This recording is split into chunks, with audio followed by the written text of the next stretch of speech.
The following presentation is a Barrett Sports Media production.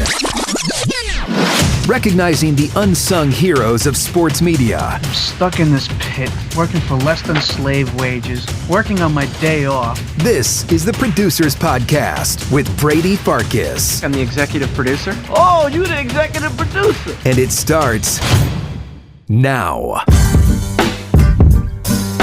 What's up, everybody, and welcome into another edition of the Barrett Sports Media Producers Podcast. Today, we're joined by Big Baby Dave. That's Dave Mendelson of Jomboy Media. Now, you may know Jomboy, the personality, the guy who does all the funny breakdowns of baseball brawls, etc. You see him all over Twitter. Really got made famous by breaking down the Astros sign stealing scandal from 2017. That's Jomboy, the person. Jomboy, the company, has multiple podcasts, multiple personalities. They dabble in baseball, basketball, pop culture, and Big Baby Dave Mendelson is part of that. He talks to us about producing multiple podcasts. He talks with us about producing a podcast that airs on television on the home of the Yankees, and so much more. Hope you enjoy Big Baby Dave.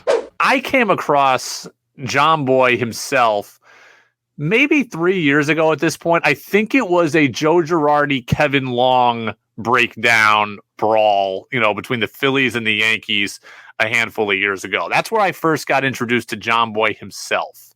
Jomboy Media as a whole, how do you describe to people what the company itself is?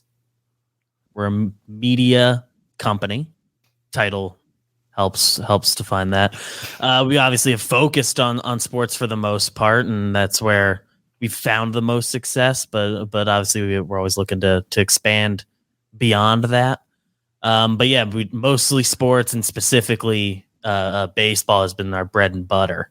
So between podcasts, social media videos.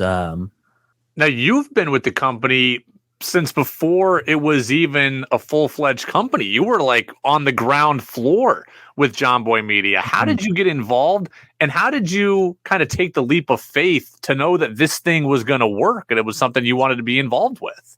If you really peel back the layers of the onion, I was a senior in college and had nothing else going on. But looking at it, we're about to hit 4 years since I started being involved. 2017 was the year Talking Yanks, the podcast, began with Jimmy and Jake, and I became just a listener, and I followed them on the social medias and all that. And during the playoff run, Jimmy was doing his periscopes every night, and I just became an active participant in that. Got used to seeing my name. The next year sort of continued. We met at one Yankees-Phillies game, figured out I wasn't some freak, and then about a month later, I was on vacation down the Jersey Shore, about one town over from where he was living and working out of at the time. And he was like, all right, well, we've met and been friendly. You want to come watch a game at my house? And then I was like, okay. So that wouldn't happen now. And I spent the night, drinking a little, watching Yankees-Red Sox. The Red Sox pulled off a 4-game sweep of the Yankees that night. It was Sunday Night Baseball. I remember it well. Miguel Andujar, I believe, threw the ball away to end it. David Price started for the Red Sox. Yeah, I think Luke Voigt got some action in right field. And then I was telling about this internship I was doing, and I was being more active on Twitter. He showed me how he makes GIFs, and I was telling him about how I really like writing, and I had this internship that was wrapping up in a few weeks. I was like, when that's over, I'd love to write on the website, because at the time, TalkingYanks.com had blogging, so I started picking that up. Yeah, I can't pay you to do it, but if you want to, go ahead. I was like, yeah, absolutely. And from there, I was helping out with a little bit of socials, and eventually Jimmy taught me how to edit some videos, so I would make some Instagram clips for him, and slowly we just kept adding a little more. Eventually, Jake added me as a co-host of Talking Knicks, and got to a point where they're like, hey, we can't pay you for anything else, but if you want to help run the t-shirt store, we can pay you $1 for every shirt we sell. So that was how I had that was my summer job after graduating. I was making surprisingly decent money. We were mostly a t-shirt company at the time, I think. But so from there, so that was nice. I didn't need a retail job or something right after graduating while I was looking for full-time employment. Eventually got a full-time job. I was working in college athletic communications. And then Astros stuff all goes down in 2019. That accelerated the timeline a little bit. I was able to go full time probably about a year earlier than I thought I was going to, and since then it's been all this since February 2020. You're working on multiple podcasts for Jomboy Media. We're talking Yanks, there's talking baseball, there's talking Knicks, as you mentioned. Producing all of these shows, what exactly does it entail? Because the more episodes I've done, I've realized further, being a producer is a lot of different things to a lot of different people and companies. Yeah, there's no like uniform definition of what a producer does, right? Between talking Yanks, talking baseball, formerly JJR, currently on hiatus, maybe comes back soon. I would love it. Wake and Jake, all those.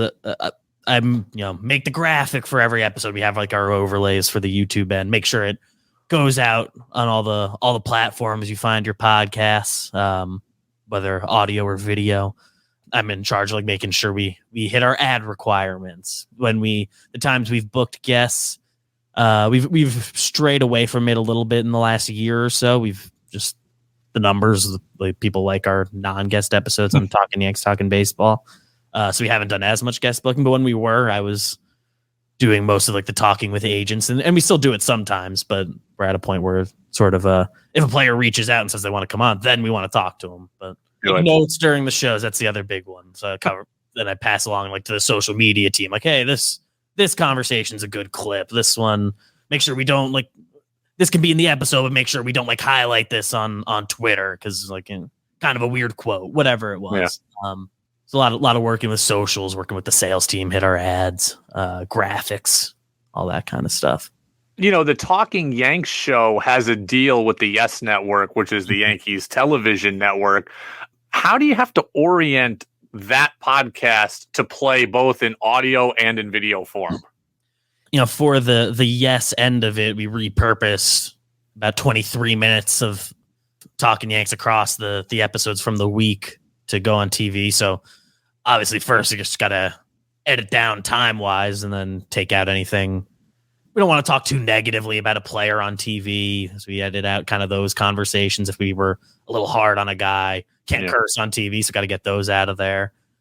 And then for Yes, I try to incorporate more camera angles than we do on just like our live streams. Like on our live streams, the camera you're looking at here as we're recording this, it kind of just stays on that for Jake. We do like a split screen. For like the live, that's almost exclusively what we use. But for TV, I try to record the other camera angles as well, so we can mix those in, mask a few cuts here and there for TV, and just use more interesting angles. We got this new beautiful studio, can show it off a little more for the TV audience with the like fancy cameras we have at our disposal. I'm 32. You're younger than me even, but we're both young by definition of what people usually think baseball fans are. People think that baseball is an old person sport, and I've been fighting back that notion now for a number of years and how great baseball is.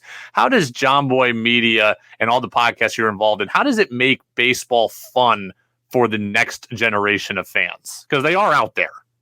Yeah, there's for whatever reason, the discourse around baseball kind of forever, but especially in the last 10 years has been about how it's phasing out the younger audience and young people aren't interested in baseball and it's not fun. And, baseball itself, very fun sport. All we're kind of doing is trying to highlight the fun moments with the breakdowns and everything else and bring up fun moments on the show and show people how this is like the good way to use stats. Cause some people, you get hung up on the analytics crowd. And it can be a little heavy, but I think we have done a good job using advanced metrics and standard metrics in a fun way that's descriptive and can explain it to people and teach people how to use those. Because I think people have gotten a little alienated by exit velocity being so talked about and things like that, and it's like it's just all part of it. It's all part of it. There are a number of younger personalities kind of accomplishing the same goal that you guys are in terms of making baseball fun, whether it's Jared Carabas, formerly of Barstool and now at DraftKings, or maybe it's the Wake and Rake podcast with Will Middlebrooks, where he's a part of that. Do you guys view those guys and their work as rivals, or is it we're all kind of in this space together and there's room for everybody and we're all making baseball fun? I think you nailed it at the end there. It's just we're all pulling from the same rope. There's room for everybody. I think we consider all those guys pretty friendly. We have good working relationships with everyone and run into each other, and it's a good time at different, whether it's winter meetings or at the All-Star game. I think everybody has the same goals in mind. Everyone you meet in this industry has been pretty much nothing but really nice and helpful. Everyone wants to be cool with each other. There's room for it. Did you go to school to be in media, or did you just kind of back into it where you were a baseball fan and you hopped on those periscopes and then got noticed and kind of learned it on the fly? Yes and no. I went to college. The goal was to become a doctor. I went to like a school with a very respected pre-med program. I figured out quick I didn't fully want to do that. So I did a major. I switched to a media and communications major, and I knew I wanted to do something in sports media. Thought that would be more writing oriented at the time. This as a career wasn't something you could really strive for, even though it wasn't that long ago. So then eventually just learning more skills. I was writing, I was covering sports, doing stats. I didn't know what exactly I wanted to do in sports, but I did eventually pivot my studies this direction, and that's sort of just how it shook out. Big Baby Dave, there's got to be a story behind the nickname. Truthfully, it's just my full name, David Mendelson, kind of boring. Let's just be honest about it. That doesn't have a lot of pizzazz. And there's weirdly like a few of us with the same spelling, and like this one kid got just David Mendelson on all the platforms. So I was trying to figure out just like a social media handle in high school. It was like Instagram, Big Baby David was available. Glenn Davis was still a prevalent basketball player. So that was a one letter difference. I was also young for the grade. This beard is a new development, so I looked really young. I think I look about my age now. So it was just all those things came together, and the username was available and made me laugh. And that kind of just stuck in college. People would call me Big Baby Dave, and then Twitter and Instagram handle, Jimmy Jake, call me BBD. From there, here we are. I want to thank Dave Mendelson, a.k.a. Big Baby Dave, for stopping by. I felt like Dave was part producer, part stand-up comic. I was getting very, very SVP and Rosillo vibes from Dave. I thought it was hilarious, and frankly, I had to edit out some of my own laughter from the background as I was producing this episode. I thought it was really insightful stuff, though. I like to hear when shows and personalities don't see other shows in the same genre as rivals. I like when Dave says there's room for everybody. It's about making the game fun for people of all ages. So that was Big Baby Dave Mendelson of Jomboy Media. We'll see you in the next one. You don't want to believe it, but maybe the show is over. Thank you for listening to the Producers Podcast. To enjoy past and future episodes, check out iTunes, Spotify, Amazon, the iHeart app, and BarrettSportsMedia.com.